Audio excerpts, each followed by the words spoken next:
दोस्तों कैसे हो। आपका स्वागत है त्रिपाण स्टडी सेंटर में। आज जो हम करने जा रहे हैं सोशियोलॉजी का बहुत ही महत्वपूर्ण टॉपिक। हमारा टॉपिक जो आज है वंशक्रम के नियम। देखिए वंशक्रम के नियम क्या होते हैं। वंशाक्रम के नियम जो होते हैं इसे हमें नातेदारी जुड़ती है। कहते हैं ये वह नियम है जो व्यक्तियों के एक विशेष नातेदारी के कारण एक दूसरे से जोड़ते हैं, यानी ये वंशाक्रम नातेदारी के अंतर्गत आता है। इसका कारण वंशाक्रम की समानताएं होती है। वास्तव में इस तरह की नातेदारी सामान्य पूर्वज के कारण ही होता है, यानी हमारे कोई ना कोई पूर्वज जो है एक दूसरे से जुड़े हुए होते हैं, तो इसे हम वंशाक्रम नियम के आधार पर देख सकते हैं। वंशाक्रम के नियम एक समाज को दूसरे समाज से भिन्न होता है। व्यक्ति इस नियमों को से जो है नातेदारी से जोड़ लेते हैं। दाय प्राप्ति और उत्तराधिकारी का संबंध इन्हीं नियमों से के अंतर्गत ही आता है। सामाजिक संगठन और समूह भी वंशाक्रम के नियमों पर आधारित होती है, तो ये काफ़ी ज़रूरी होता है। और इस बात को समझने के लिए वंशाक्रम के दो बड़े प्रकार के नियम हैं जिसको हमें जानना जरूरी है। यहाँ पर पहला नियम आता है एकल वंशाक्रम के नियम और होता है दूसरा होता है द्वितीय वंशाक्रम के नियम। यानी ये दोनों जो है काफ़ी इंपॉर्टेंट है, जिसको बारे में हमें जानना जरूरी है। तो पहला तो हमारा आता है एकल वंशाक्रम के नियम। यानी एकल वंशाक्रम के नियम में व्यक्तियों का वंशक्रम या तो माँ की तरफ से देखा जाता है या पिता की तरफ से देखा जाता है। इसके दो अन्य भागों में बांटा जा सकता है। ठीक है, तो ये आपको दो भागों में यहाँ पर दिखे, जहाँ पर आपको पितृवंशी और मातृवंशी के रूप में विभक्त किया गया है। तो ये साफ शब्दों में यहाँ पर समझ सकते हो आप कि एकल वंश के नियम क्या होते हैं। या तो पिता के द्वारा हो सकते हैं या माता के द्वारा हो सकते हैं। यहाँ पर अगर देखा जाए पितृवंशक्रम, यानी इसके दो भागों में बांटने के रिगार्डिंग जो है पितृवंशक्रम आता है। कहते हैं पितृवंशक्रम जो है व्यवस्था में एक व्यक्ति अपने पिता के वंशक्रम से जो है जोड़ा जाता है, यानी उसके पिता के सारे जो होते हैं पूर्वज उनके साथ जोड़ा जाता है। ये वंशक्रम पुरुष वंशज से होते हैं और एक पुरुष को अपने पिता से प्रतिष्ठा, नाम और संपत्ति मिलती है, जो कि हमारे समाज में देखा भी गया है कि पिता का जो है संपत्ति का अधिकार दोबारा उसके बेटे को ही मिलता है और उसका नाम भी, उसकी संपत्ति भी, उसकी प्रतिष्ठा भी, तो सब के सब जो होता है पिता के बाद उसके बेटे को ही प्राप्त होता है। यहाँ पर इसी को दर्शाने के लिए एक फ्लो चार्ट दिखाया गया है, जिसमें आप देख सकते हो कि पहला पीढ़ी ऊपर दिखाया गया है, दूसरा पीढ़ी, फिर तीसरा जो है आगे बढ़ता ही चला गया है। तो ये पेडिग्री जो है साफ शब्दों में दर्शा रहा है कि पीढ़ी दर पीढ़ी कैसे ही जो है बढ़ रहा है। अगर दो पहले परिवार में मैरिज हुआ है तो ये दो भागों में विभक्त हो गया, यानी दो बच्चे हो सकते हैं और इसके भी अपने अपने दो बच्चे हैं। तो ये काफ़ी यहाँ पर इम्पोर्टेंट है और इस तरह जो है ये बहुत बड़ा रूप धारण कर लेता है। ठीक है, ये जो आपको दिखेगा वो पितृवंशक्रम के सदस्यों को यहाँ पर दर्शाया गया है। अगर बात करें अगर हम मातृवंशक्रम का, तो कहते हैं जब वंशक्रम को स्त्री की ओर से खोजते हैं, यानी हम स्त्री की तरफ से पेडिग्री बनाते हैं, तब उसे हम मातृवंशक्रम कहते हैं। और इस निदारी में जो है लड़का और लड़की दोनों ही माँ के वंशाक्रम समूह के सदस्य होते हैं। यद्यपि एक स्त्री के लड़के और लड़कियां सभी एक ही वंशक्रम के सदस्य हो सकते हैं, फिर भी लड़की ही अपने जो है नाम, प्रतिष्ठा और संपत्ति का अधिकार होती है। यद्यपि लड़का जो है मातृवंशी समूह का होता है और उसे माँ से उत्तराधिकारी के में कुछ नहीं मिलता है। तो ये भी कई जनजातियों में देखने को मिला है और ये रिश्तेदारी के रूप में ही भी आता है। अब हम बात अगर पेडिग्री की करें, यानी यहाँ पर जो है आरेख चित्र की बात करें, तो ये आपको बता सकता है कि इसमें क्या इसमें समझाने की कोशिश की गई है। देखिए यहाँ पर जो आपको दिख रहा होगा, यहाँ पर सर्कल के रूप में जो है सर्कल में 1 लगाया गया, यानी ये मातृवंशी हो सकता है, क्योंकि हमने पहले भी पढ़ चुके हैं कि जो यहाँ पर ट्रायंगल के रूप में होता है वो पिता होता है और जो यहाँ पर सर्कल के रूप में होता है माँ को रिप्रेजेंट करता है। तो यहाँ पर आप देख सकते हो कि कैसे जो है यहाँ पर आगे बढ़ गया है। अगर माता को यहाँ पर गया है तो यहाँ पर देखिए पहले वाले में जो है पुरुषों के पास चला गया है और तीसरे में जो हो गया जो है औरत के, यानी जो है स्त्री के पास चला गया। तो इस तरह से जो है मातृवंशी के रूप में इसको दर्शाया जा सकता है। कहते हैं अगर दूसरी जो हमने पॉइंट पे बात करना है हमें, वो द्वितीय वंशक्रम के नियम है। हमने पहला तो बात कर लिया, पहले के अंतर्गत 2 आया था।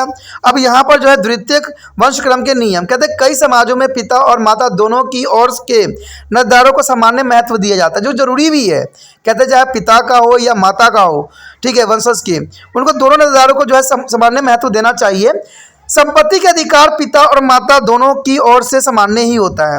ऐसे द्वितीय वंशक्रम में या तो दोनों ही वंशक्रम समझना जो है सामान्य समझे जाते हैं या किसी भी वंशक्रम को महत्व नहीं दिया जाता। कहते हैं वृहत कुटुंब का जो है पद इस बात को बताता है कि मातृ और पिता वंशक्रम के दोनों ही सदस्य विवाह, मृत्यु तथा अन्य समारोह में आमंत्रित भी होते हैं। तो ये बहुत काफ़ी इंपॉर्टेंट यहाँ पर बताया गया है द्वितीय वंशक्रम के नियम, जिसमें दोनों को ही यहाँ पर प्रायोरिटी दी जाती है, दोनों के ही जो है निर्धारों को जो है महत्व उतना ही दिया जाता है। तो ये बहुत ज़रूरी है और कहते हैं कि इसका संपत्ति का भी दोनों में ही बंटवारा कर दिया जाता है, जो कि बहुत ही आसान और बहुत ही समझ वाली बात है। यदि बात यहाँ पर करें हम नातेदार समूह की, तो नातेदार समूह जो टॉपिक है बहुत इंपॉर्टेंट है, जो कि हमारा अगला है, यानी नातेदार समूह। नातेदार अपने आप में समूह नहीं होते, लेकिन नातेदार के आधार पर समूहों का निर्माण जरूर होता है। यानी देखा जाए तो नातेदार अपने आप में कोई समूह नहीं होता है, लेकिन ये एक समूह का निर्माण जरूर करते हैं। आपके नातेदारी किसी भी बातचीत में कई प्रकार के एकल नातेदारी मिलेंगे, जैसे कि परिवार, वंश, परंपरा, गोत्र, फैक्ट्री और आदर्श। ये नातेदारी समूह ऐसे लोगों के होते हैं जो वंश द्वारा अर्थात वंशक्रम या वैवाहिक संबंधों द्वारा आपस में जुड़ते हैं। यानी इनका जो संबंध बनता है वंशाक्रम, विवाहिक संबंधों में या वंशाक्रम के रिगार्डिंग जो है जुड़ता है। यह भावना की रक्त पानी से गाढ़ा होता है। यानी एक भावना है कि जो रक्त है पानी से गाढ़ा होता है, तो रक्त तो 100% से जो है पानी से गाढ़ा ही होता है। नातेदारी को परंपरा इस तरह के बांध देती है और छोटे परिवारों एवं वंश परंपराओं को ये गोत्र, फैक्ट्रीज और आद्र की तरह निकाल ले देती है, यानी निकाल ला देती है। तो ये काफ़ी ज़रूरी है, क्योंकि आपको पता है कि पानी बहुत ही पतला होता है, लेकिन रक्त जो होता है बहुत गाढ़ा होता है, तो रक्त का अपना ही एक वैल्यू होती है। कहते हैं अब हम उपरोक्त नातेदारी समूह का विस्तृत रूप से देखना होगा कि आखिर इसमें है क्या।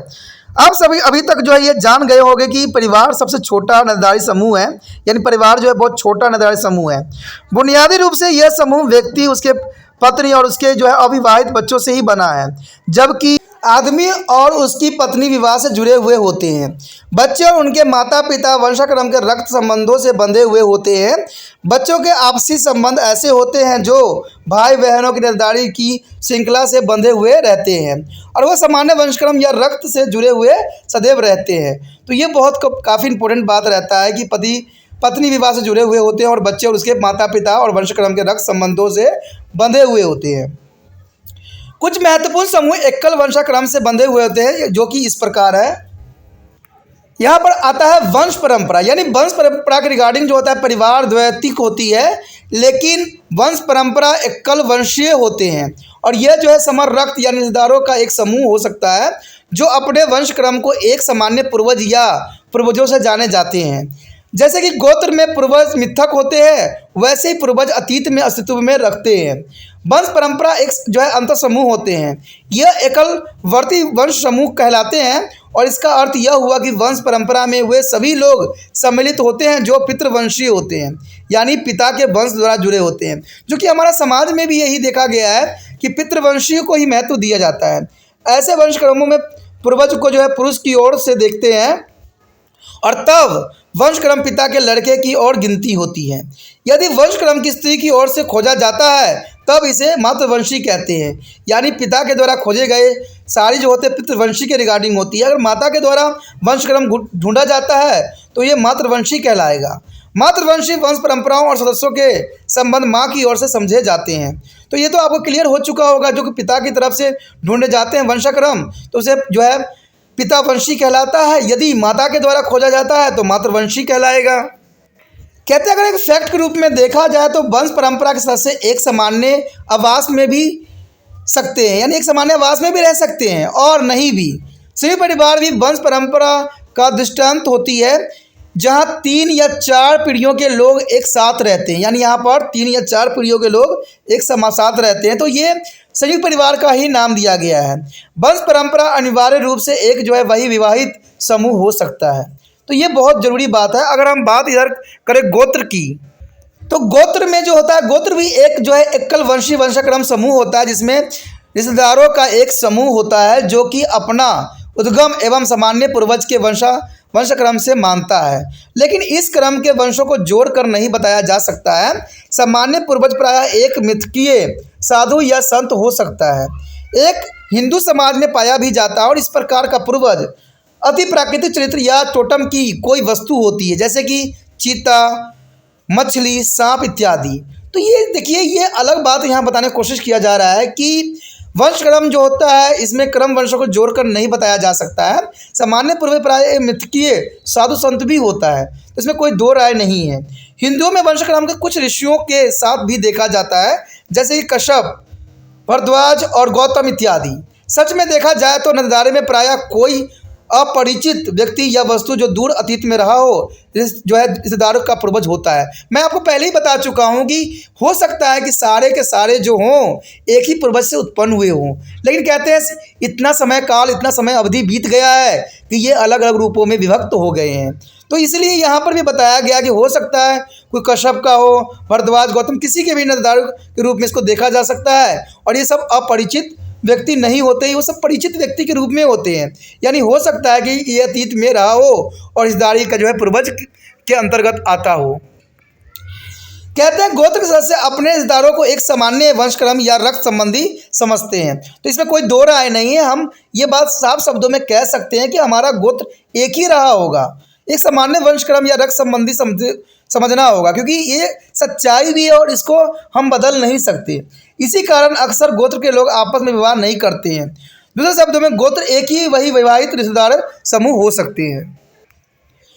गोत्र को जो है पितात्मक कहते हैं क्योंकि इसकी उत्पत्ति पुरुष से देखी जाती है। यदि स्त्री की ओर से वंशक्रम देखा जाता है तो इसको मातृ गोत्र कहते हैं, मातृवंशी गोत्र कहते हैं, जैसे कि हम पहले भी डिस्कस कर चुके हैं।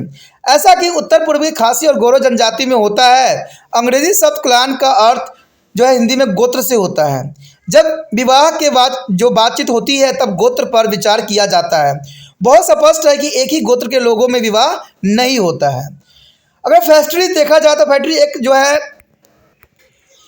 वो एकल वंश समूह है जिसमें दो या दो से अधिक गोत्र होते हैं और जो एक दूसरे से जुड़े हुए होते हैं। इसका अर्थ हुआ कि फैक्ट्रीज में एकल वंशित गोत्र समूह होते हैं। इसमें कोई दो राय नहीं, इसमें दो विचारधारा नहीं है, तो ये बहुत जरूरी भी है। कहते हैं गोत्र की तरह फैक्ट्री एक जो है वह विवाहित संगठन है। फैक्ट्रीज के साथ से यह मानकर चलते हैं कि उनका एक ही पूर्वज है। ठीक है, ये उनका विचारधारा है कि उनका एक ही पूर्वज है। गोत्र जो फैक्ट्री से बनते हैं वो अपनी व्यक्तिगत पहचान रखते हैं, लेकिन समारोह के अवसर पर वह अपने विशेष दायित्व को भी पूरा करते हैं। अगर बात करें अधांश, अधांश एक विशेष सामाजिक समूह है जो समूहों को दो बराबर या गैर बराबर आधे हिस्सों में बांटता है और बांटने का यह आधार जो है वंशाक्रम होता है और प्रत्येक आधा हिस्सा अधरश कहलाता है। अधरश का मतलब ही होता है आधा भाग। अधरश के सदस्य इस विश्वास को मानते हैं कि उनका पूर्वज एक ही है, यानी यही विचारधारा उनके मन में होता है कि वो एक ही पूर्वज से जो है उत्पन्न हुए हैं और जिसकी विविधता पहचान नहीं की जा सकती। पहचान करना संभव कैसे हो सकता है, क्योंकि इतना समय काल बीत गया है, पहचानना संभव ही नहीं है। कहते हैं प्रत्येक अधांश को जो है उपभोगों में बांटा जाता है, जिन्हें फैक्ट्रीज कहते हैं। प्रत्येक फैक्ट्रीज कई गोत्रों में बटी हुई होती है और प्रत्येक गोत्र कई वंशक्रम में बटा हुआ होता है और अंत में प्रत्येक वंशक्रम परिवार में बटा हुआ होता है। एमोल कुक्कू मणिपुर की जो है यहाँ पर अधोशोक सेट में बंधी होती है और प्रत्येक अधर्ष्यों को जो है फैक्ट्री में बांट दिया जाता है। दो अधर्ष्य वैवाहिक जोड़ों को तैयार करता है और यह इसलिए है कि एक ही अधर्ष के लोग विवाह संबंध नहीं रख सकते हैं, लेकिन टोडा जनजाति में पाए जाने वाले अधर्ष विवाहित भी है। यद्यपि आगे चल के वे उप विवाहित वही वैवाहिक गोत्र में बदल जाता है।